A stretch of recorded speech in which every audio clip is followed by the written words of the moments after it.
Trail and ultra runners, what is going on? Welcome to another episode of the Koopcast. As always, I am your humble host, Coach Jason Koop, and this episode of the podcast is the final in a series of podcasts that I have released over the last 4 weeks about anti-doping efforts in the trail and ultra running community. And I'm leaving y'all off with a banger of an episode, and a banger of an episode that is in my new recording studio. So if you happen to be watching the YouTube version of this, hopefully the aesthetics are a little bit better, more appealing to the eye, but that is neither here nor there. Welcome to the podcast, Gabe Baida, who is a 15-year professional in the anti-doping arena. Over 10 of those years were with USADA, and in particular, Gabe was one of the most influential people for booting up USADA's anti-doping efforts within the UFC. Now, what does mixed martial arts and the UFC have to do with trail and ultra running? It's not just because I'm a fan and I'm fascinated with that sport. It is because they introduced anti-doping at a time where it didn't really exist, or it existed in a fractured nature. And that is the exact same position that we are in trail and ultra running right now. So I brought Gabe onto the podcast today to discuss what he learned from that effort and how we can take those learnings and apply it to the sport of trail and ultra running. If you are a key stakeholder in this, if you're an elite athlete, you're a race director, you're a coach, or you're a brand manager, pay attention to the words that Gabe has throughout the course of this podcast, because we don't want to repeat the same mistakes that were made in the UFC, and we have a good blueprint for how to implement this based on the program that they actually implemented. It doesn't have to be exactly the same, but the future will always repeat, even though it might not exactly rhyme. All right, folks, with that intro, I am getting right out of the way. Here's my conversation with Gabe Baida, all about his experience in implementing anti-doping in the UFC. All right, let's do it, Gabe. Thanks for coming, man. Thanks for having me, man. This is, you're popping the cherry here, popping the cork on my new setup here. I appreciate you putting up with it. I figure nobody better than you, since we've known each other for a while, to get this setup all said and done. So for the people that are watching the YouTube version, this is all new. It's usually just my face, and now I actually have a guest. I don't think you knew you were getting into that. Well, I'm happy to be the guinea pig. All right, sweet. Happy to be here. So we're going to spend a lot of time talking about the UFC. Okay. And the longtime listeners of this podcast will recognize that I do make a lot of UFC references, and mainly because I'm a fan, but more importantly for this podcast, it's because I think that there are parallels within what you have done with the UFC and with USADA from an anti-doping perspective, and what we can learn about that experience as ultra running is trying to figure this whole thing out. But before we talk about that, just to set the table on, what you currently do, and maybe to break the ice a little bit with the listeners here, I want to go back to the Sochi Olympics, which is probably one of my favorite sporting things of all time. Yeah. So the Sochi Olympics were known, or one of the things, unfortunately, that the Sochi Olympics were known for was this gigantic doping scandal that happened at the behest of the country of Russia and Vladimir Putin and their state-run sporting organization. And everything came out of that. You had athletes that were clearly doping. You had athletes that were not doping. You had everybody get caught in the crosshairs, and it all kind of unfolded like a spy novel, really. There were any number of different articles that were written, which I'll link a few of those in the show notes, about them. The movie Icarus, one of their primary characters, was a central figure in this whole thing, and he's still now in witness protection, I think, right? Here in the States, I believe. Yeah, so it's kind of crazy. But one of the key figures in that whole ordeal wasn't a person; it was actually an object, right? An object that you have now started kind of a business around trying to replace it, and that was the urine sample collection bottles. Yeah. One of the things that happened as a product of the Russians trying to cheat the system is they were swapping out dirty urine for clean urine, all behind the scenes, all unbeknownst to WADA, all unbeknownst to many of the athletes that were competing, but the athletes that were involved obviously knew because they had to give clean samples at one point. They went underneath some sort of doping program. And then at some point, those urine samples were swapped out in this elaborate scheme. And so Gabe, sitting here across from me, raises his hand and notices a business opportunity in that, which is what you currently do. So why don't you describe to the listeners like what you currently do for a living and why I had to give this elaborate background on the Sochi Olympics? Yeah, certainly. I mean, spot on. I mean, it was a wild scandal that, quite frankly, rocked the sports world, particularly the Olympic movement and the whole anti-doping system, and shined a bright light on, I think, some inadequacies that were present. But I think if there was a silver lining to that whole scandal, it was really the founding of our company, Innovera, which we basically were born directly out of that scandal. And it really came together from a New York Times article, I think in 2016, where literally urine sample collection bottles were on the front page of the New York Times.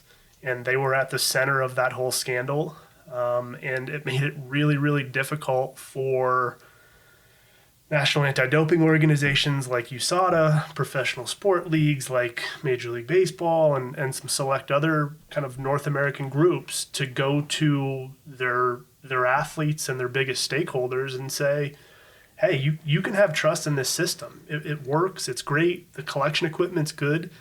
And it just rang really hollow, right? Like you can't have the industry standard trusted kind of piece of equipment that, the highest profile athletes in the world rely on to protect their careers, be at the center of a scandal and have people trust that system. So, organizations started looking at alternatives, and quickly found there wasn't a really good, solid alternative out there that they could put their trust in.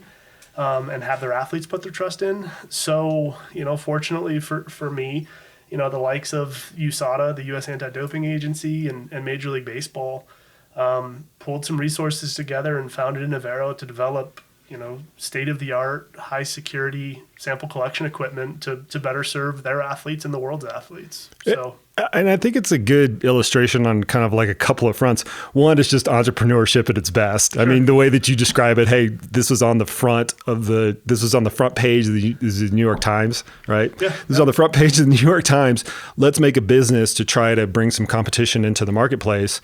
But I also think that it's interesting from an anti-doping perspective because we think a lot of times that these processes are very simplistic in nature. And this is part of the conversation that I had with one of your former colleagues, Tammy Hansen, a couple of weeks ago, where an athlete pees into a cup or a sample collection bottle. Yeah. They pee into a cup, that urine turns red or green. It's either hot or cold. We actually use that vocabulary.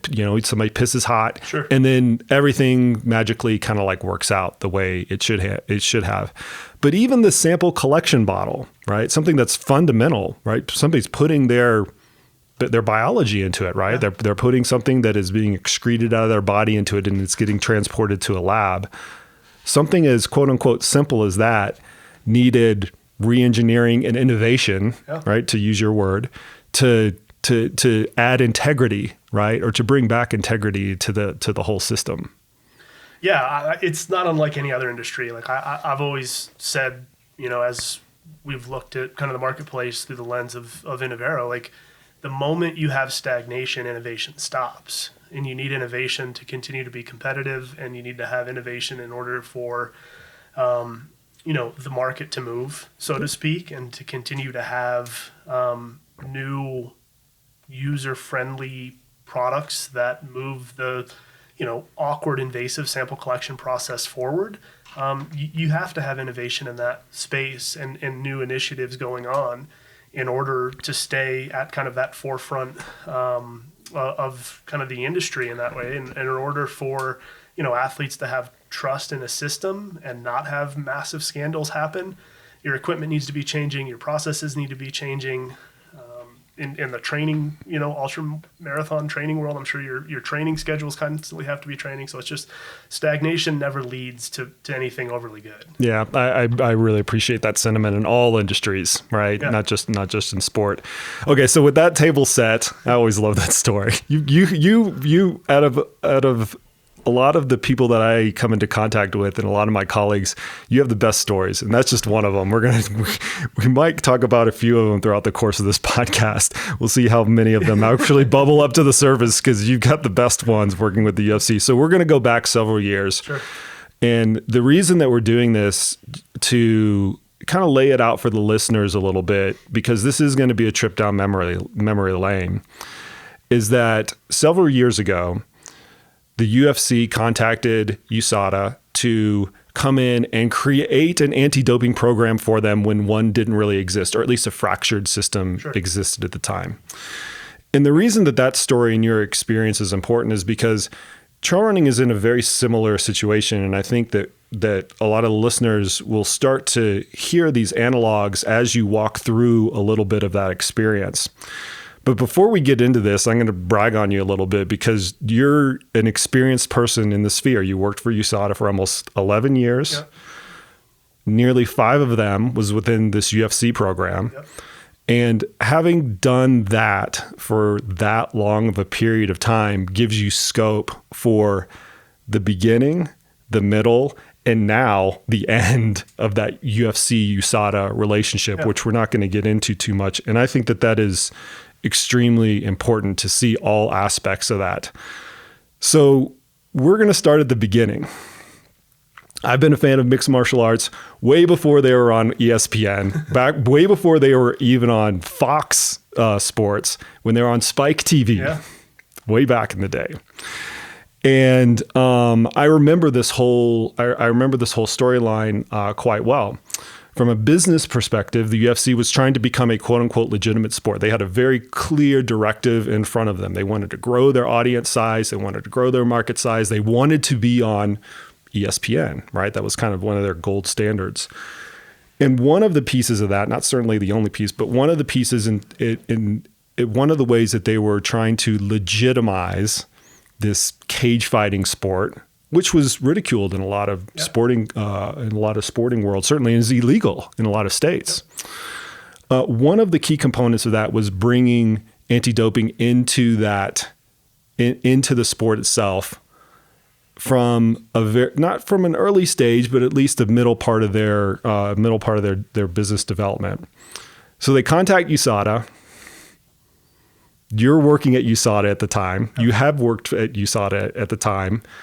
Take us through how that initial conversation and that initial planning process actually started, and looking at this new sport, and how are we going to solve for this sport? Yeah, I'm going to have to jog my memory because it was a number of years ago, but there had been ongoing conversations between the two organizations for months about what a potential anti-doping program could look like for the promotion and the sport. And I think there was a pretty healthy learning curve on both organizations' parts to understand kind of what it would look like if the two got into bed with each other. You know, I think USADA came from that kind of a relationship from, here's the anti-doping programs that we've run in the past, mainly in the Olympic space, but also had dabbled in kind of the professional boxing space a little bit. So there was some familiarity with the combat sports space and kind of the dynamics and relationships that existed with some of the state athletic commissions that regulate those. So, you know, I think the conversations continue to get more and more productive to the point of it made sense, goals aligned. And I think looking at it purely just from USADA's perspective at the time, you know, this was an organization that was looking to do the right thing for their athletes and to really set out to clean up their sport. And were able to get to a point where had very productive conversations on what the rules were going to be that their athletes were held accountable to. And once we reached agreements on the rules, obviously there was a financial component to it as well.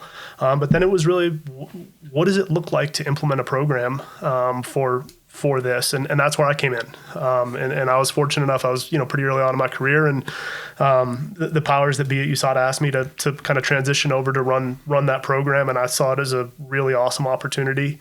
And went in kind of head first to it and started the launch and rollout of that program. All right, so we're going to talk a lot about what you did. Yeah. But let's set the table even further Sure. because this is where the parallels actually start. So previous to USADA coming in and running the UFC's anti-doping program, they had this very fractured system to where the state athletic commissions handled various components of this. So the Nevada State Athletic Commission, California State Athletic Commission, New York eventually at some point once they actually legalized mixed martial arts in that sport. And all these various states, the reason that it's analogous to ultrarunning is because right now, as it stands, the races are the key stakeholders in this. The races all decide this is the rule framework that we're going to use. We're going to communicate that rule framework across the athletes in this manner. Some of them are going to borrow from WADA standards. Some of them are going to kind of make up their own. Other ones are not going to have kind of anything at all. And I want you to take like the listeners through how you eventually started to look at that fractured landscape within all of the different state athletic commissions, just to get your feet wet in terms of what was actually happening. Yeah, I mean, it's spot on. It was very fractured in that different jurisdictions, mainly the states that had these state athletic commissions that regulated the sport, all had slightly different but slightly similar rule sets. And it was very inconsistent from, I think, the athlete's perspective and from, the UFC's perspective from the promotion. And when you've got, some states that have, marijuana, for example, as a prohibited substance and other states that don't, and have athletes be subject to a penalty in some states for a substance, but not, subject to that same penalty in a different state, just based on purely the rules and regulations that existed in that jurisdiction. I think, or the law, or the law. Yeah, there was certainly that part of it as well. But you quickly got to a point where you saw the inconsistency from state to state, and you saw the need for kind of a harmonized rule set. That all athletes, regardless of where they were competing, needed to be kind of held accountable to. And that's really where, I think USADA came in to be able to help assist and develop, that rule set that could be applied across all the jurisdictions, although there was certainly some, dynamics at play with the state athletic commission's rules still very much applied. Yeah. But to have kind of this overarching rule set that all athletes were subject to made education very kind of, I don't want to say easy, but we could take a consistent approach on what we had to educate on so athletes could go be successful regardless of where they were going to fight. Okay, so speaking of athletes being successful and where they're going to fight, it's beyond the U.S. And this is another parallel that we've got with trail and ultra running. So the UFC at any one point in time has about 600 fighters on their roster all over the world. All over the world. Yep. U.S., Brazil, Asia, Europe, Africa, you name it. Yep. They've got them everywhere. All different languages. Yep. And here's Gabe raising his hand in the USADA offices just a few miles from my house right here, saying, I want to figure out how to implement a rule set and anti-doping across all those athletes in every single country. And not only that, there's also an ecosystem baked around all of the athletes. In most cases, they have a coach, they have a trainer, they have a nutritionist, they have any sort of other gurus, kind of in their surroundings that are now influencing the athlete on any number of different things: supplements, training, diet, nutrition, sleep patterns, all of these other things. And that's a job that I wouldn't want. But yet you raised your hand and you wanted a big part of it. I don't even know where to start, because the athletes themselves and where they are located is enormous in and of itself. Yeah. So you can have the floor because you went through the entire process. Where did you start to communicate the rules? What are the rules? How are we going to go and implement them? What are some of the initial things that you had to take on to solve for this problem? Yeah, I mean, there's something good about being young and naive, I think, right? Like you don't know until you know, right? Type of approach. But what a fun challenge, right? Like to look at that program and not fully appreciating kind of the scope and breadth of what it ultimately was. But I don't have the exact numbers. At one point I did. I think there was athletes in 46 different countries speaking 18 different languages that came from various like educational backgrounds, right? Like Yeah. you look at some of the athletes that we had to educate, like some of them didn't, read or write past an eighth grade level. So how do you take, complex, intricate anti-doping rules and communicate it to an athlete who's never even heard of anti-doping and then allow them to be successful in that program? Like that was a really big challenge, and that was kind of front and center in our minds as we started launching that program. And we knew once the rules were established, like education was a paramount part of that program, and being able to educate as many athletes as we possibly could was the first kind of key piece that we needed to tackle when implementing that program. And as, we hashed out kind of our implementation plan, we had to get in front of athletes. So like we set out on the road, like we literally were on a traveling road show for the better part of like 6 to 9 months. And I mean, we hit every major gym in the US, every major gym in Brazil. I think we were in Japan, Australia. I think we're in Japan. I think we're in this like country, like way across the ocean. It was all a blur at some point. Like it was literally just, from one country to the next to educate and get in front of course, the athletes, but also encourage athlete support personnel to come. To your point, the nutritionists, the coach, the trainers, whoever else touched the athletes or had an impact on athletes' kind of lives and careers. We wanted to make sure they were educated, or at least had the chance to be educated on what this new program was going to look like. So the education piece was so important to, building a strong foundation to, I think, ultimately set that program up for a certain level of success that we saw. So one of the things with the education piece that you and I and some of your colleagues and I have talked about is, because it's new to the athletes, you expect to receive a certain amount of pushback. Yeah. Pushback on any component of the system, the framework, the actual doping controls themselves, the ADAM system and the whereabouts system and the banned substances and the banned methods and things like that. I wonder if there's an easy way to kind of encapsulate just some of those types of pushback that you were getting from the community as you were going on this like epic roadshow around the world to educate these athletes and their teams that are around them. Yeah, I think there was an anticipated level of hesitation, with the program. We went to gyms and kind of had our standard deck of education materials that we would run through and talk to athletes about. But, more importantly, I think tried to keep it very conversational and open it up for questions. And I think the question we most commonly got was, well, how does this impact me? Right? Like this new program, these new rules, like how does it impact me? What's it going to do to my career? What happens if I test positive? What happens if I inadvertently test positive? Like all these different questions, I think, started to get, the wheels turning in a lot of fighters and coaches and trainers' heads of, okay, how do we map out a plan to success for our athletes with that? So, I don't recall any like specific kind of items of pushback. Like the whereabouts piece is always a little bit of a concern for athletes. Can you describe that before you go forward, just so everybody understands what that means? In the Olympic space as well as in the UFC program, athletes were required and are required to provide their whereabouts 365 days a year, 24/7. And I think at face value, and by whereabouts, I mean, like, where are you going to sleep at night? What are your training locations? What time are you going to be there?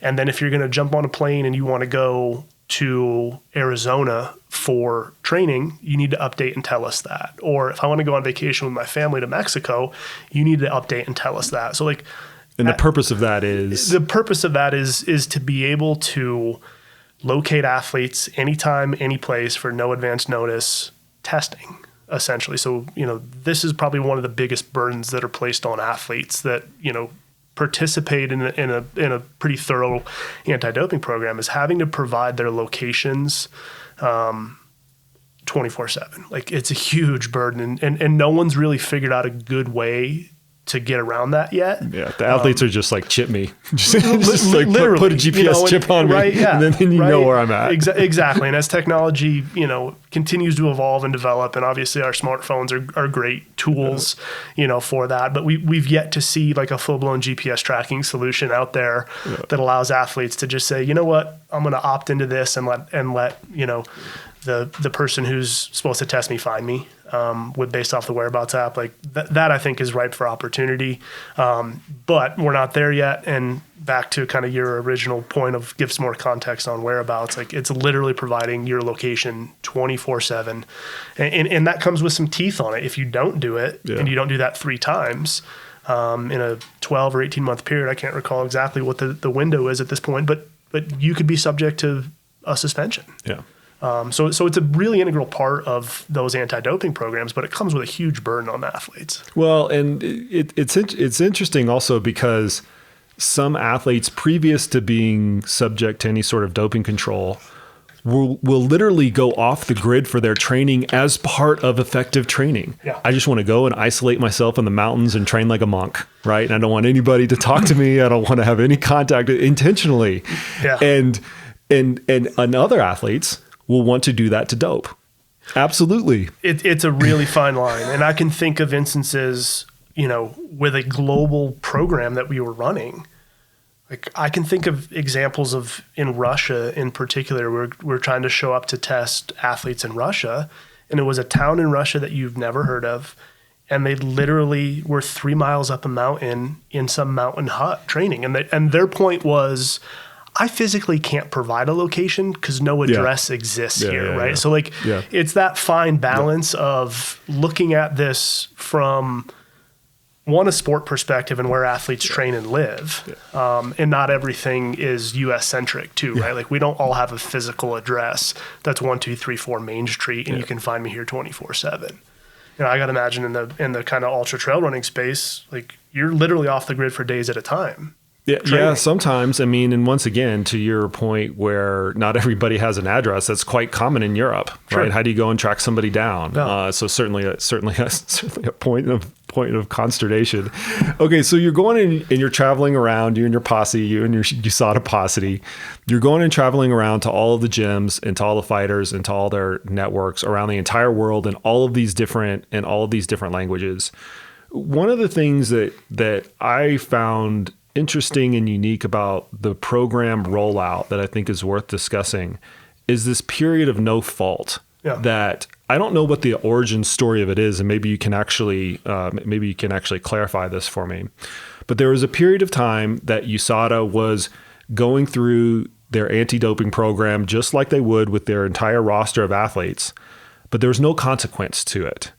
Why don't you explain like how that originally formed, like what the idea of that is and what everybody learned from that, both USADA and the fighters and their teams learned from that whole process? Yeah, I mean, I think at face value, it was a huge, like, this is going to be a fair program and we're going to put athletes' interests first. Like we didn't want to be in a situation where we were leading lambs to the slaughter, right? And I think that was really important in that the education component was critical in that you can't have athletes subject to a robust anti-doping program without them knowing the rules very, very well, or at least having the opportunity to know the rules very, very well. And they need to know what can they put in their body and what they can't put in their body. They need to know the risks associated with, dietary supplements and risks with being associated maybe with a certain medical practice or whatever it may be. So, that period of no fault was primarily for us to give us a little bit of a runway to get all the education we needed done in that initial kind of 6 months of the program launching. That's a lot. That's kind of what I was getting at. Like it's 6 months. It's not only you and your team traveling around. Yeah. It's this 6 month no fault program that you had, all in an effort to initially educate the athletes and the people around them. Yeah. Now, I'm going to ask you this next question as Gabe being removed from it with some sort of clarity now that you've kind of seen it transpire. Was it enough?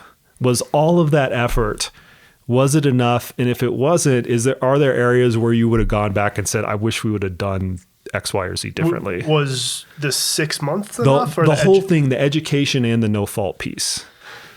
Yeah, that's a really good question.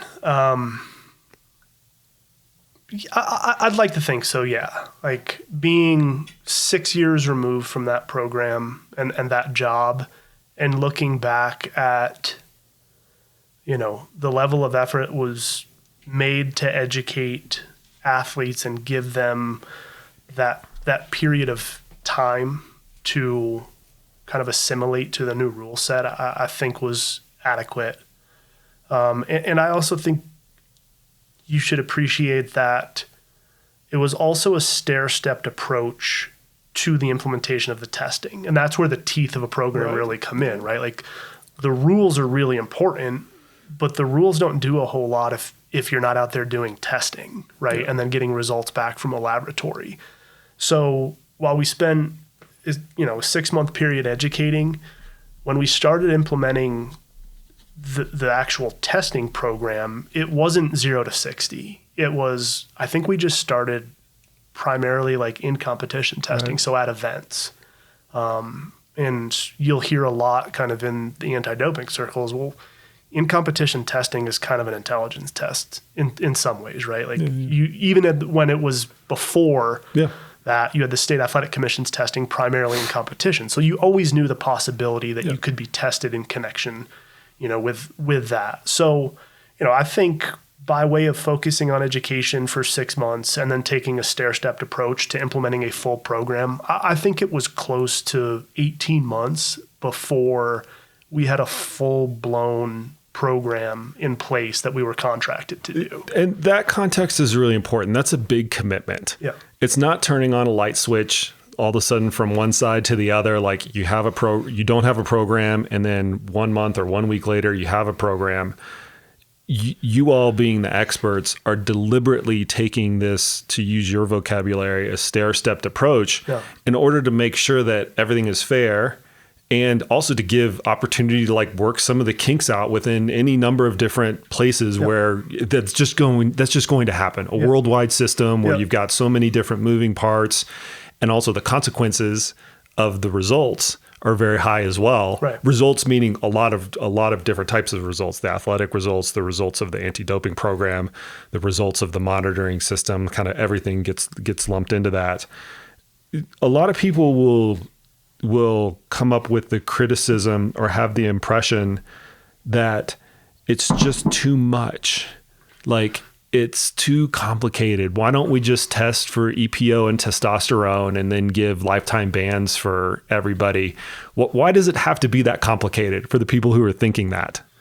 Yeah, I mean, it's a fair question. I think it's a fair thought. As someone who's spent most of their career working in anti-doping, I think I'd probably understand and appreciate kind of the intricacies and ins and outs of the system better than the person probably listening to the podcast, right?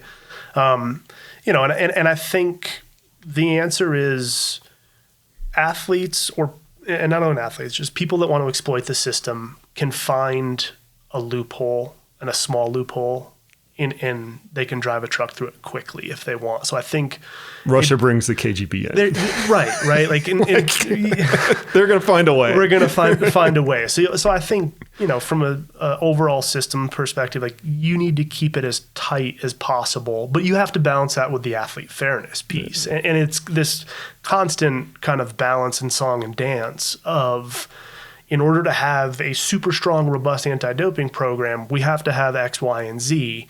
But the impact of that is often, man, that's a huge burden on athletes. Yeah. And then, I think there's the kind of value proposition component to it as well, of you put all these resources, you put all this money, you put all this effort, and you get, less than 1% of athletes that typically test positive. Yeah, that's the criticism. That's the criticism of it, right? But it's, I think it's something that will never stop being asked. Yeah. And the moment it is when the market becomes stagnant and people are saying, we're good, we can be complacent now. Yeah. I remember, once again, I'm a fan. I'm going to come at this from a fan perspective. I remember when this rolled out to the UFC, and the criticism across the first 6 or 12 months of the program was, if drugs are this big of a problem, because that was kind of part of the pitch, right? The culture is rotten. Everybody's on testosterone and steroids and everything else.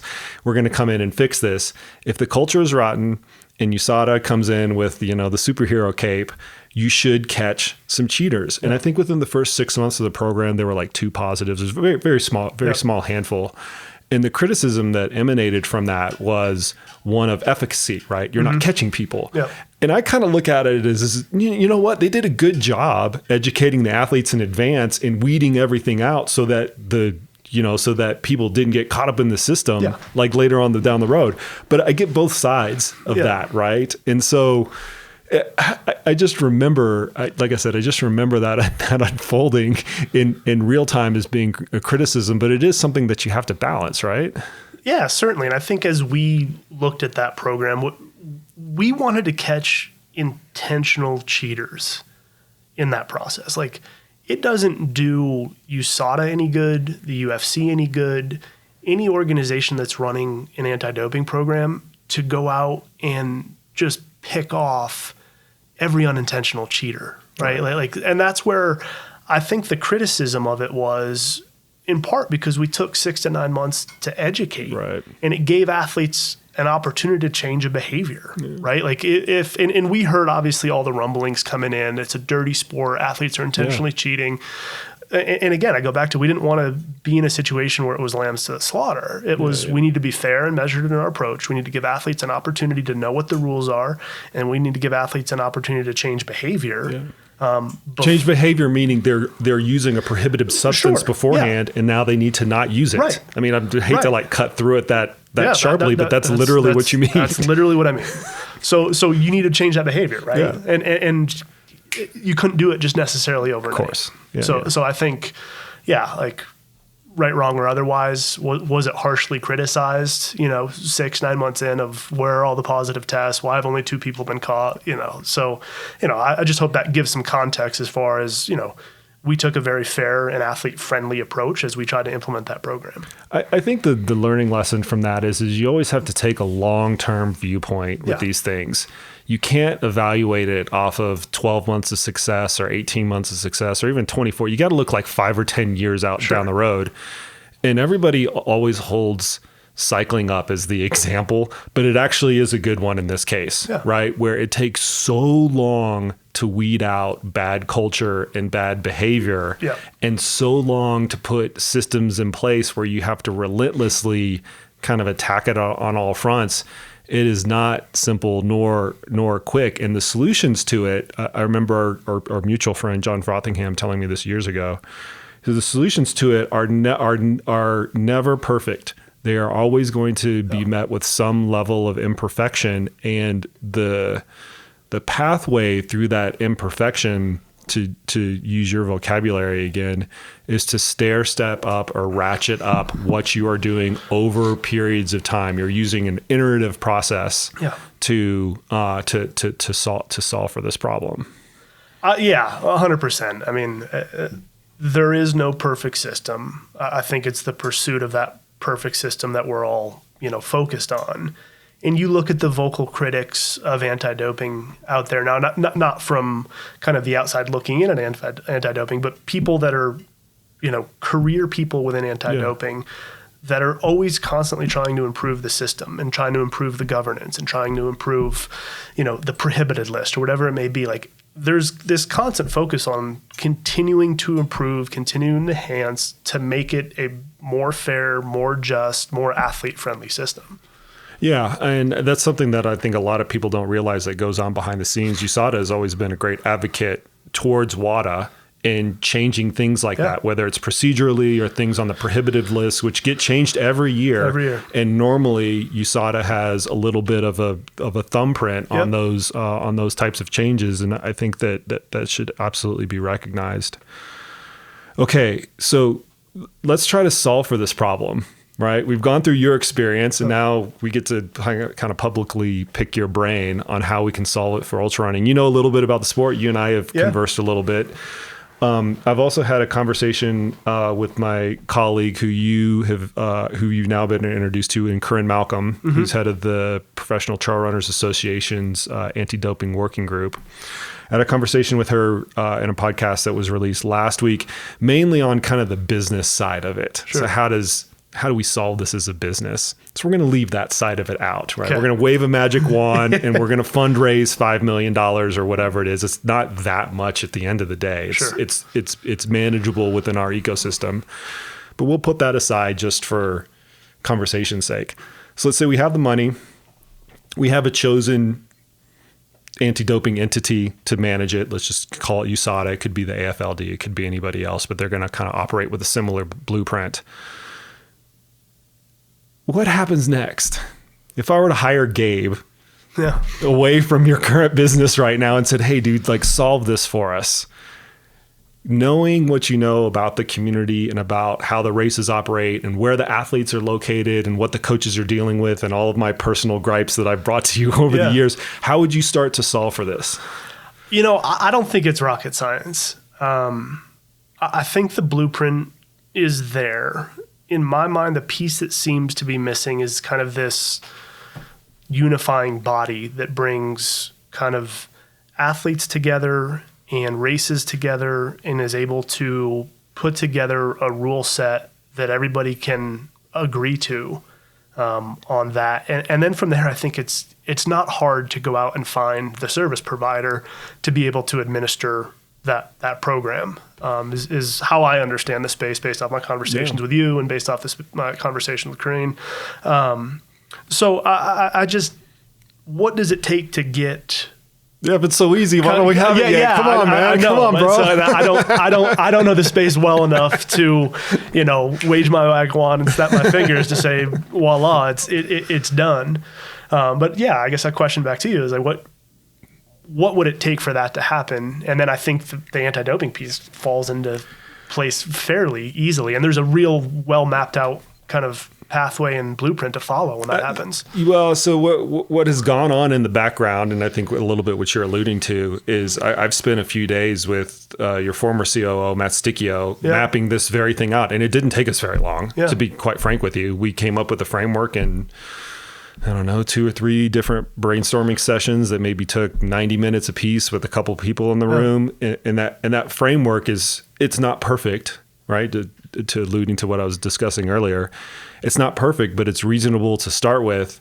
And finding the organization certainly isn't the linchpin, right? Or finding the service provider certainly isn't the linchpin. I think there's a small hurdle in finding the funding for it. And mainly it's not the total amount of funding, because the industry is big enough. Like there's enough economy going around that if we whittle the pool down to 100 or 150 people, which is probably what we're talking about, that's not that much money. It's the multi-year commitment piece that is the biggest deal, because I think you have to look beyond 3 or 4 years. You've got to look 5, 6, 7 years, and having a secured source of funding is a lot scarier when you look that far down the road. But the thing that I kind of keep coming, and certainly the willpower is there. The athletes want it, the race directors want it, the brands want it, the coaches want it. I'm raising my hand. That's why I've been doing this for the past few years. I certainly want it. So the willpower is there. There's a coordination effort that I think is kind of really lacking. There needs to be a person or a few people in a leadership position to galvanize all of the different stakeholders in the community to make actually everything happen, not just theorizing it in meetings and coming up with frameworks like I've done and things like that, like actually sitting down and doing the work. And the difficult part in that is somebody's got to raise their hand and volunteer to do it. And that's a hard person or people to find. Sure. Do you think it's the chicken and the egg in that? And we're not going to talk about the business side of it, but if the funding was there and you said, hey, in year one, we've got $250,000 that is going to go towards standing this up. Like if you hire the right personnel, would it happen or could it happen? That would reduce a barrier to entry if you had funding for people to actually work instead of be volunteers for it. Yeah. That would reduce a barrier for entry. I don't know if that's the biggest one though, because at the end of the day, you can kind of like look through the window a little bit and see how this can play out. It's a self-appointed position for all intents and purposes that is probably, even if you do some fundraising for it, that's probably pretty poorly paid. Sure. Or not paid at all if you don't get fundraising for it. That is rife with controversy. You get all of the criticism and very little of the kudos. Yep. And not a lot of people are going to stand up and raise their hand for that. There's a lot of people that should, because there's people in the community that will do any different number of things to bitch and moan about stuff, but for the people to actually take action, I really hate to cast a shadow of a doubt on the community, because the community is actually quite wonderful, but to find that person is not an easy thing, or for that person to emerge is not an easy thing. Yeah, I mean, there's a certain component of it that it's kind of thankless work. In some ways, like you better be comfortable being a bit of a punching bag for the first year. Sound like 18 you're coming months. at it from personal experience. It's fine, and it's good because it's the right thing to do, and I think you can be principled in your approach. As you look at that type of opportunity, like it's a selfless job in that you're doing it for the good of the sport and for the good of sport as a whole, not just trail running, right? Like, and to draw parallels back to previous experience, like you want to do what's right for athletes, and you want to see the best athlete win. And if performance is being artificially enhanced, like, does anyone want to see that person win? Yeah. Who's your analogy then? Like, if we go into the trail and ultra space, do you need a team of people that travel around the world to all the training venues and like get in front of people to educate? Like, what is that piece? Because I think that's important. Yeah. That's something that you've mentioned. That's something that Tammy's mentioned. That every time I have this conversation, reoccurring theme is we have to get in front of athletes somehow to tell them that these are the rules. Here's how they're going to be implemented. Here's what's coming down the pipeline. Be ready for it, because ultimately it's your responsibility, a strict liability. Yeah. How does that emerge in this space, right? Because here's the difference where you have to kind of put your brainstorming hat on. In the UFC analogy, or with any other NGB, it's the NGB saying you have to play a part of this. Sure. You have to. Yeah. You want to be a fighter in the UFC? This is the deal. Sorry, bro. Yeah. Sorry, ladies. This is absolutely a part of the deal. It's kind of like baked into the entire system. Here,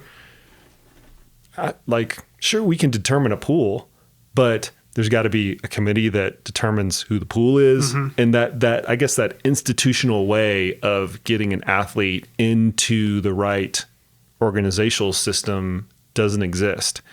So how would you think that this group solves for that? I think you've got to find a starting point.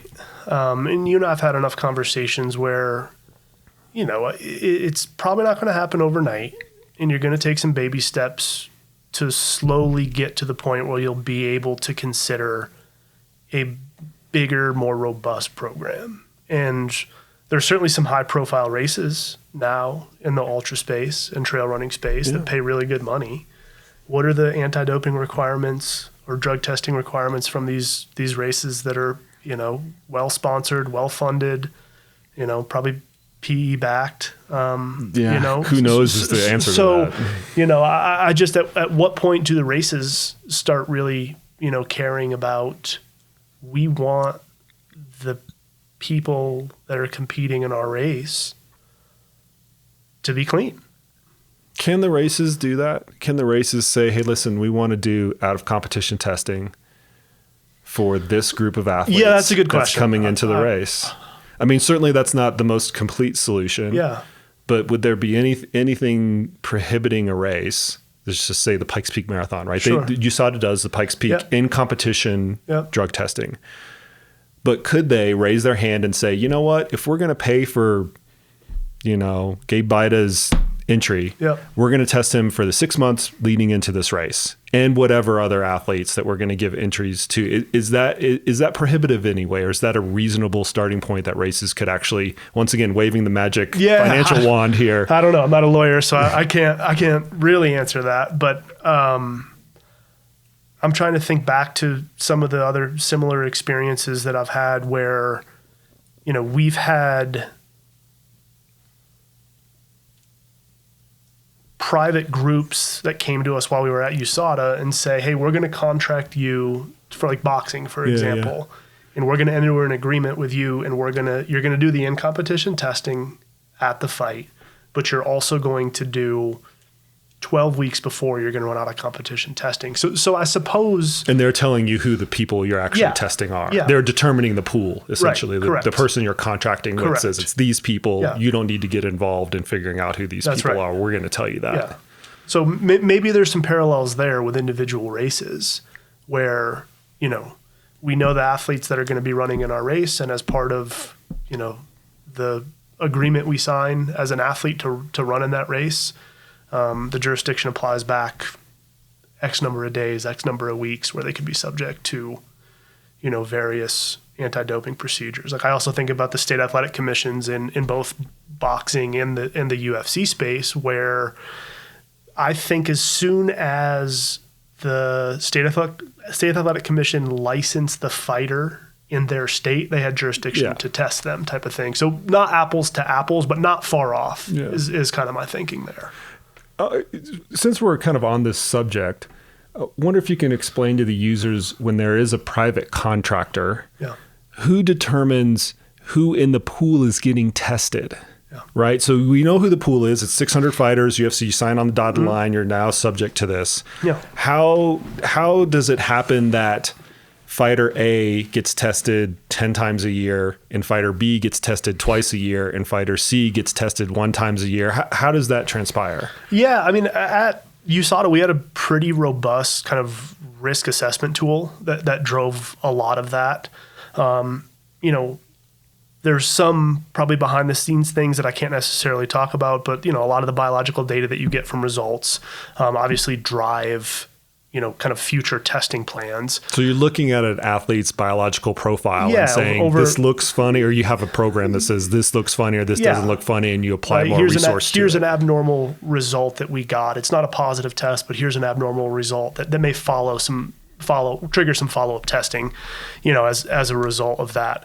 I also think as you look at, the UFC program in particular, but probably some parallels to the trail running space, like, how often is an athlete competing? Are they running 1 race a year? Are they fighting once a year? Are they fighting 5 times a year, 3 times a year, whatever that number is, right? Like, so, there's something that went into kind of driving our testing plans that coincided with how frequently was that athlete competing, as well. In the UFC program in particular was, it was really important to make sure we had athletes tested in advance of them being fighting, and having results back as well. Because being a combat sport, man, it was a ton of risk with if you've got an athlete that goes and fights and then you get a positive test and that athlete inflicted serious bodily harm to another person, there's a liability element to it as well. So you have to get the test back and potentially adjudicate it in a reasonable enough time to clear an athlete to fight another opponent, is what you're saying. Correct. Yeah. And we had,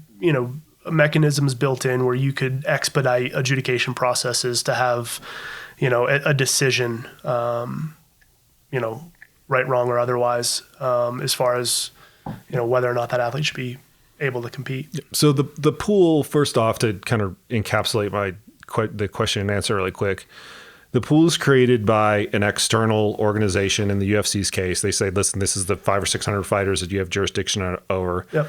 USADA is then determining, here's how we deploy however many tests you had budget for, right? We're going to use some intelligence to do that. It's not going to be completely random. We're not throwing everybody into a random number generator and just drawing names out of a hat. Right. We're going to use some intelligence to direct those resources the most efficiently in the most effective way possible.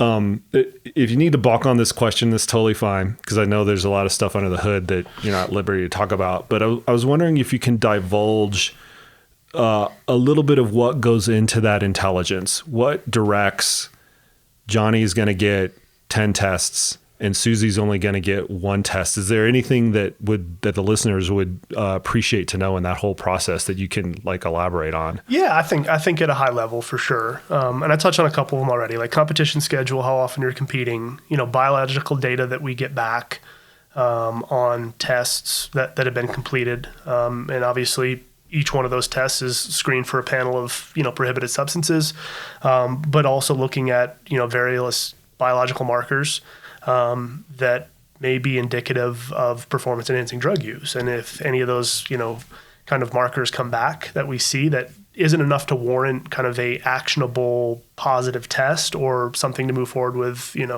pursuing kind of a rule violation, then at a minimum, it may trigger a follow-up test. So it's very strategic in that regard, in that it's not just, throwing it at the wall to see what sticks and saying, hey, we're going to test this athlete 5 times, this athlete twice, and this athlete not at all. I mean, it's very kind of incremental in that we're obviously going to start with a first test, and that first test may trigger another test, and that second test may trigger a third test, and then, this athlete is running or fighting in 3 weeks, 5 weeks, 6 months, whatever it may be. Here's a marquee event coming up. It's the Super Bowl for the sport. It's a big money purse. Is there a higher incentive to dope based off of, the financial reward that may exist with that? So all those factors, play into what that kind of strategic testing plan is and looks like. Can I go back to the blood biomarker piece that you mentioned at the beginning of that answer, and maybe I can come up with an analogy that you can either refute or confirm. So in the running world, because I've heard of this done in in anti-doping circles, you'll look at hematocrit and or hemoglobin as potential for somebody using EPO. Sure. So you might not be able to detect the EPO, but you're detecting the hematocrit and or hemoglobin increases, which then gives you the ability to turn up the testing. Is that a fair analogy? Yeah, I think so. I'm not a scientist, so I don't know the specific ins and outs with, the red blood cell counts and the hematocrit levels and those, type of measurements that they're doing. But yes, again, as you look at, I think the biological data that comes in, it could trigger follow-up testing for specific, substances that may be thought that could be being used as a result of those. How much does the anonymous tip line fall into the equation? Yeah, that was actually really interesting during my time at the UFC. Like, you had dynamics with obviously guys fighting each other, and then you had competing gyms and competing. So our tip line was pretty active. It sounds like a very politically correct answer. So, our tip line was pretty active. But that your phone was getting blown up. Yeah. That being said, there was a pretty well-established process where USADA has a team of investigators that would seriously look into those tips and determine whether or not they were actionable. So just because we got a tip didn't mean it was, we're throwing the kitchen sink, from a testing perspective at this person. It was, no, we'll put it in the experts' hands. We'll let our investigators look into it, and we'll let them come back and say, there was some actionable information here that we think you should follow up of, or I think this is bogus and you shouldn't consider it seriously. But the fact of the matter is USADA gets a lot of valuable information from that anonymous tip line. Yeah. Like they in all my interactions with them, they have always encouraged people, if they know anything about anything, to go ahead and contact that, because they have resource set up to do just what you went through, to filter through the nonsense to get to something that actually might be actionable. Yeah, I think they get a ton of data from it. I mean, again, being 5-6 years removed from it, I'm not sure what it looks like today, but I think it's an important piece of, providing not only the athletes, but people who may know of, inappropriate activity going on, that can report it in an anonymous way and not be kind of viewed as that snitch in some ways. So I imagine I'm kind of throwing the fighters underneath the bus. They're all typically very lovely people, but I imagine that's at least a point of consternation because of the competitive nature of that sport and because of the personalities within that sport as well. They're absolutely going to think that there's a conspiracy theory against them, that they got tested, 6 times in the last 2 months or whatever, because it's so-and-so in the rival gym that, like bugging the anonymous tip line the whole time. It actually got to a point where, we saw fighters wear tests as a badge of honor. It's like, the more tests I have, the cleaner I can demonstrate I am, like the more it's beneficial to, I think, their personal brand. Yeah. So we definitely saw kind of the testing piece as a badge of honor that athletes, kind of took upon themselves to make it that. Not by no means was it us promoting that. We started to see this in the trail and ultra space. The last conversation we had, I mentioned this, is with the AFLD, which is French anti-doping. Yeah.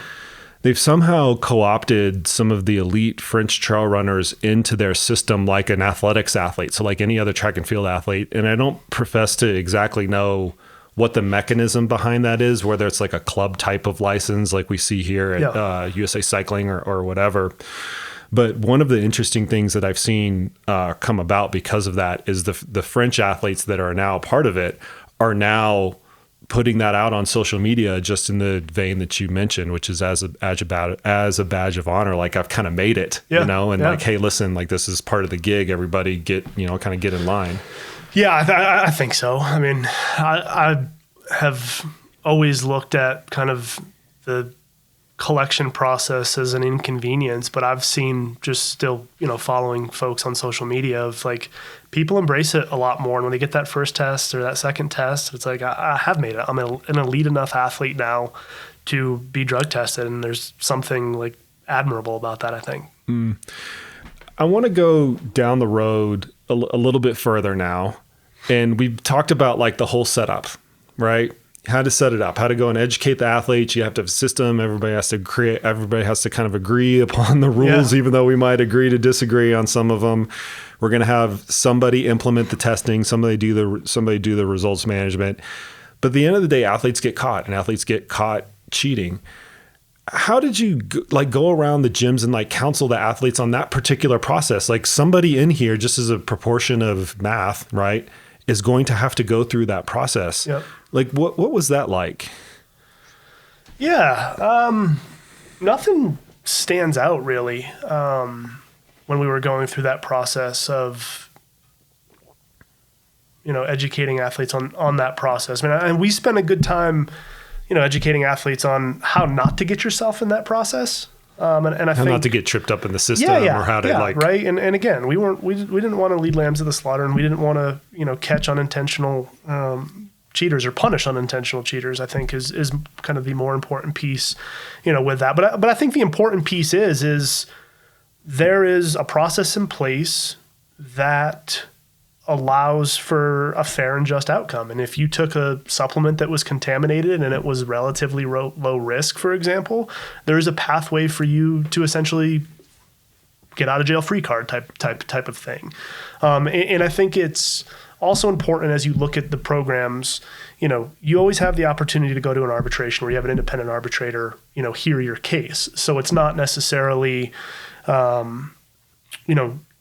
USADA making the decision on that. Like, yes, they make the initial decision, but if the athlete doesn't agree with that decision, they have the opportunity to go have an independent arbitrator hear that, where both sides can present their case, and it's an independent person, who makes that decision. And I think, kind of the scales of justice are at play there, right? And that's the piece where, we talked a lot about kind of the fairness of what that adjudication process looks like in the event you do find yourself in that. But also, there was mitigating factors, there was kind of extenuating circumstances as well that all played into that. So, there was a lot of time spent on kind of the intricacies of if you find yourself in this situation, here's kind of the avenue and pathway that you're going to go through on that. Within the UFC program, is that something that USADA provided, which would be more analogous to how they have it with the NGBs, or is that something that the UFC provided for the fighters?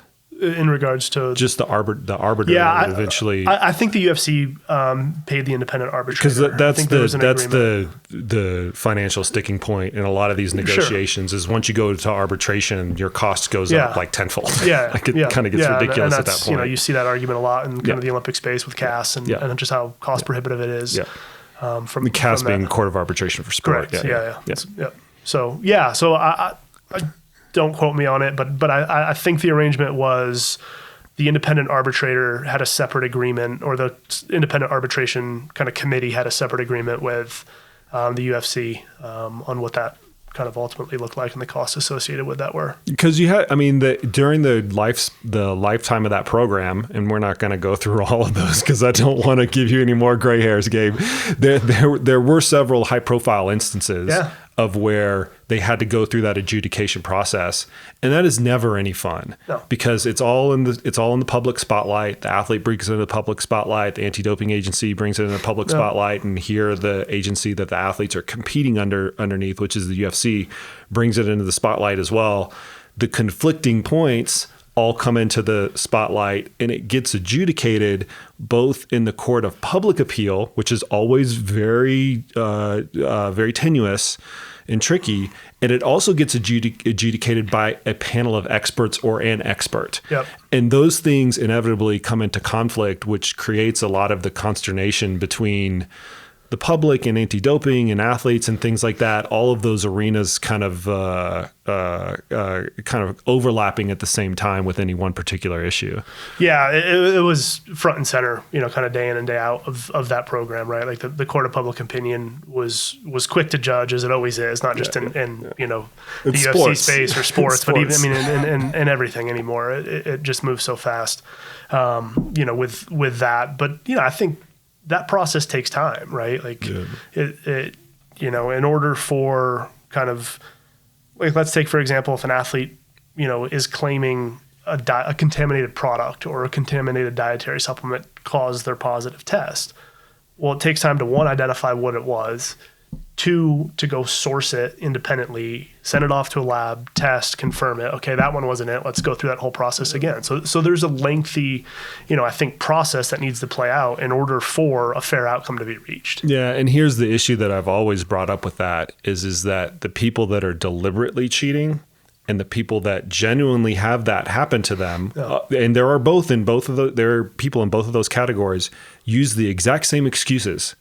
I didn't know I had contaminated this. My food from whatever burrito truck was contaminated. Like seriously, it's the exact same thing. And in the court of public opinion, with all due respect to the public, it's impossible to weed through who is telling the truth and who is lying. Even when you get the group of experts in the room, and you've seen the minutes from those meetings, even when you get a group of experts in the room, they will still disagree on points. And these are people who have been doing it for 20 years and do it for a living. Yep. So anyway, I don't know why I bring up that whole point, but I'm sure that we will encounter that as we start to unroll different processes, because it's inevitable that we have these two groups of people that are doing very, very different things. They're saying they're doing the exact same thing. Yeah, it's the real challenge of the program, right? Like how do you differentiate between kind of those two claims, with it, and that's where I think the adjudication process really dives into that. But the public, 99% of people aren't going to go read a 40-page decision. No way. I have a hard time reading it. Like it's dry legalese, and it's tough to digest. But like if you really want to get down to what drives those outcomes, you have to kind of read through those big lengthy decisions, and they're tough to digest. Yeah, it is. And like I said, inevitably, it's an inevitability, because every sport has a blueprint to where, or has the same storyline to where they have to come face to face with somebody that everybody loves that is in this position. Yeah. The athlete is saying this, and the court of opinion is saying that, and the anti-doping agency is saying something slightly different, and who's right and who's wrong gets muddled with the personalities that are involved. I think we can leave it at that. They get muddled with the personalities. How's that? It's a nasty process. It's a nasty process. Okay. I want to kind of give you back the floor a little bit, because the whole purpose of this podcast was to use your experience as a blueprint for how the community can kind of get galvanized around this idea. Is there anything that was really remarkable to you during that entire tenure that you had, either before, during, or now, looking at it on hindsight? Any words of wisdom or any nuggets that you can give the audience that's listening today to where they can take it and at least take some initial steps, or as we're going through it, re-listen to this podcast and go, oh yeah, Gabe's told us that this was going to happen. Yeah. I think stepping back and looking at it from my 6 years of involvement and seeing where that program started from day one to where it was when I stepped away from it in 2017, 2018, whatever it was, the program grew a ton in with any new program. You need to be flexible, you need to be nimble. But you also have to be strict. Yeah. That's what's so confounding. And that's the balance, I think. But we saw it on the UFC program. We weren't afraid to change the rules when it was the right thing to do for the athletes. Yeah. In fairness of the athletes and fairness of the sport. I think anti-doping as a whole is very rigid, right? To your point, and your comment is spot on, of just the perception of you have to be strict.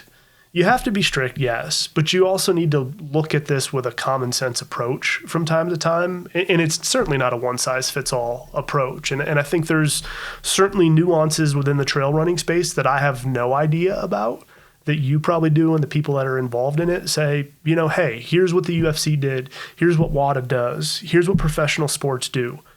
There's probably components of each of that apply and work. So I would just, I'd say take a kind of a broad approach to it and focus in on what really matters from the anti-doping perspective. And obviously with, you want to have a strong, fair, robust program that protects the health and safety of runners, that protects the sport as a whole. It's clearly a growing sport that's gaining more and more momentum. It's attracting more big names. It's attracting more sponsorship dollars. The incentive to potentially cheat may only be getting higher and higher. So, I think finding a realistic starting point and building on that is kind of what I would kind of step back and say through my experience, like that makes sense to me. How important is the time frame to get to the starting point? Because you came in, I once again, I went through my fan, sorry, I hit my microphone here. Once again, I went through my fan journey with the UFC. I watched them on Spike TV, on Fox Sports, and then all the way through ESPN. And USADA came in maybe towards the early part, but certainly not at the very beginning. Yep. But early enough, at least in my observation, that you didn't have to unwind cycling's problem. Right.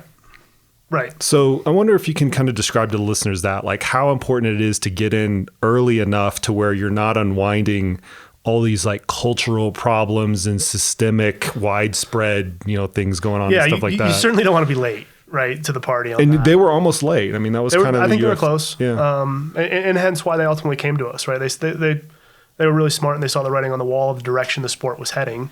And no different than you and I are sitting here having this conversation today. I think you're seeing where the sport is heading and probably hear the rumor mill circling within, the sport.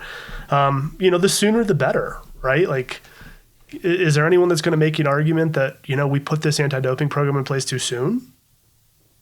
Yeah, nobody's going to say that. Yeah. So people will make the argument that it's not enough right off the bat. Sure. But to your point, you can always start. It's always easier to start and escalate than it is to start and ratchet down. Yeah. Because the issue you run into when you start really hot and heavy is you tend to paint yourself into a corner that you can't get back out of because then you're viewed as soft on doping, right?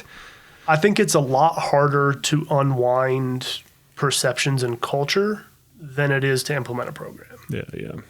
So don't let the perceptions and culture get into. And I've said this for the last 3 or 4 years. You've heard me rant on it, and any number of breakfasts that we've had together.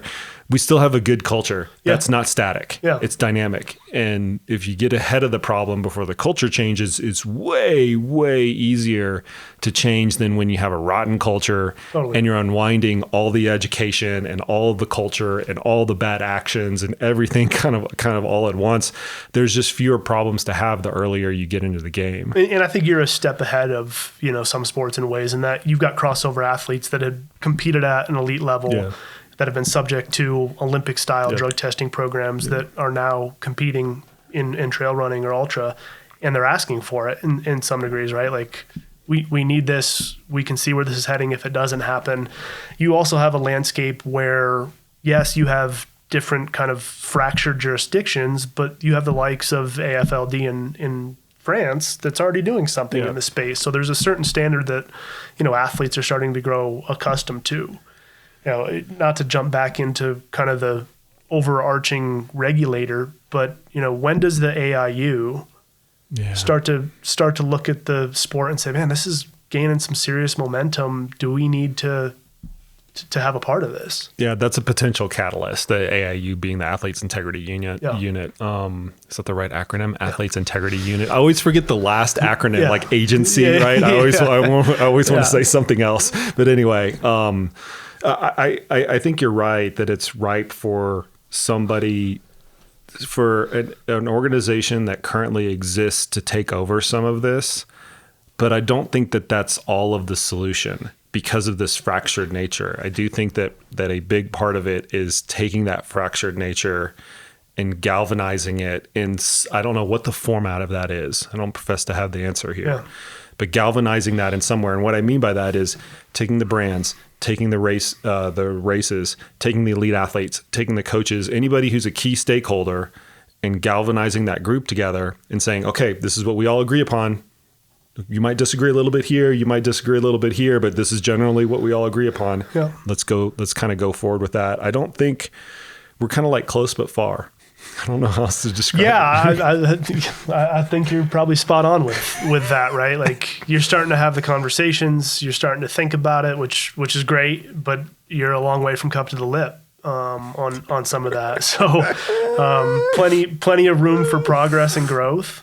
But yeah, as I step back and I look at kind of the various different sport organizations that have anti-doping programs, regardless of how robust they are, all have some kind of overarching unified body that say, this is what we're going to do and this is how we're going to do it. It's hard to do it without, because inevitably you're only as strong as your weakest link. Sure. And so the weakest link ends up getting exposed as some sort of difference in opinion on what the rules and what the sanctions should be, which are two kind of fundamental pieces of it. What are the rules? How do you enforce them? And what are the sanctions on the back end of it? Even when you have an organizing system, those things come into conflict and typically get exposed the most. So you can imagine that if there's not an overarching body that sets the tone for all of that, how much more of that consternation would actually exist. Yeah. And that's kind of what scares me about the fractured nature right now. I recently, we were remarking before the podcast came on, I had our intern, Zach Finsky, shout out to you for doing this for me. I had him go out and survey the landscape of all of the races that have some sort of anti-doping rules or framework. And there's no consistency between any of, and nor would you expect there to be. I'm not doubting the efforts of those races to actually do something. I actually applaud them for doing something and not nothing. Yeah. But when you line them all up, some of them do in-competition testing. Some of them say that you're subject to out-of-competition testing. Some of them ban NSAIDs, right? Yeah. Ibuprofen and things like that. Yeah. Some of them adhere to the WADA code. Some of them adhere to both the WADA code and the WADA watch list, interestingly enough. So I don't know how they're going to test for that, but the things that might be banned next year, they also test for that, and that would be considered a prohibited substance in that one particular race.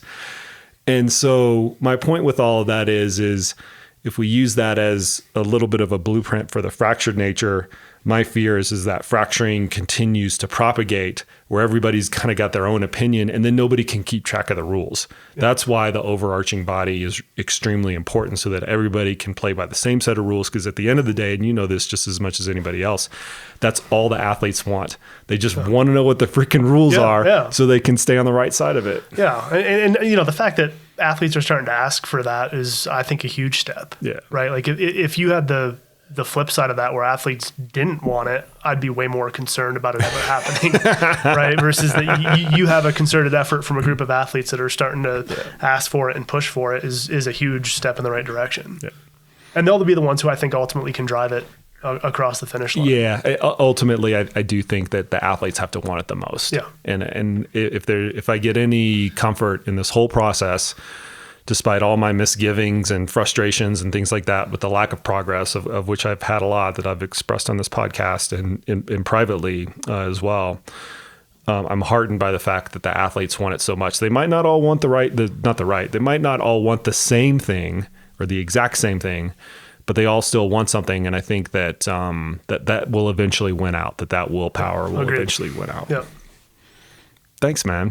Thank you. Thank you for your counsel over the years, by the way. We always have a fun time when we get together. We do. There's no shortage of fun stuff to talk through. I'm sure this is just the first of many. Will you continue to be a resource for me, Gabe? Certainly will be. Thanks, man. If you ever need to pick my brain about stuff, which I don't know why you would want to, I have in the past, and I will continue to. So thanks, man. Anything else that you want to leave the listeners with? Normally, I give the chance for people to plug their own stuff, but you already have a baked-in audience with your business. We're niche enough where I'm not sure it's going to resonate all that well. But no, I just appreciate the opportunity to be on and fun to talk through this stuff. I'm glad I can lend my past experience to hopefully set ultra and trail running up for success in the future. We're going to figure it out eventually. Hang in there.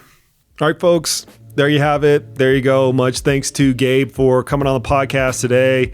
And more importantly, Gabe, thank you for all the personal counsel that you have given me over the years. And thank you for the counsel that you have now given to the trail and ultra running community. As we mentioned throughout the course of this podcast, I do think that a lot of the learning lessons that Gabe experienced during his time at USADA and specifically with this program within the UFC are great learning lessons and a great blueprint for what we can do in trail and ultra running.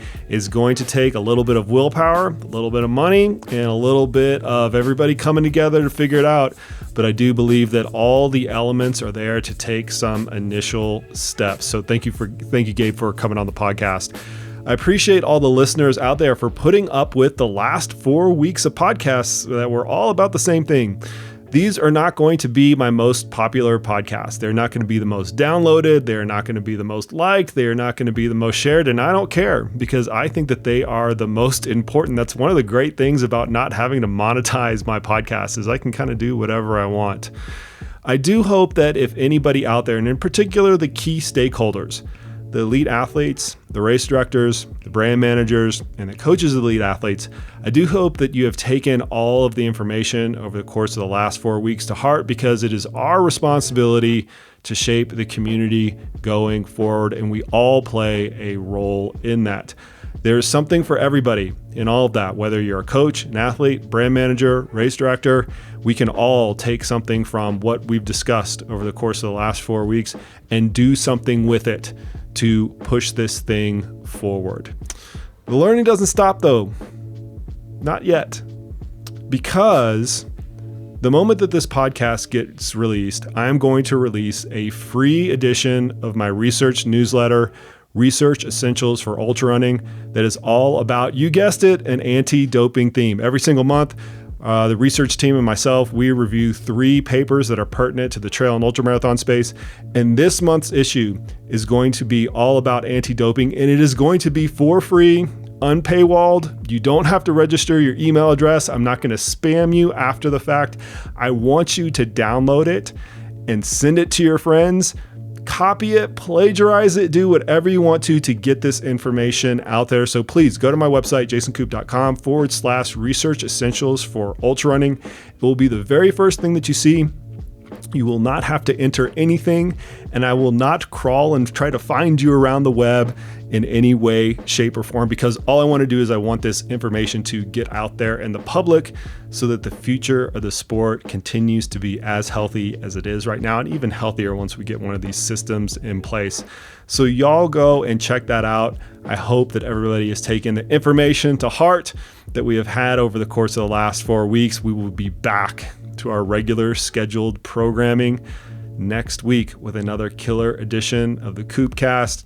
Appreciate the heck out of each and every one of you out there. And as always, we will see you out on the trails.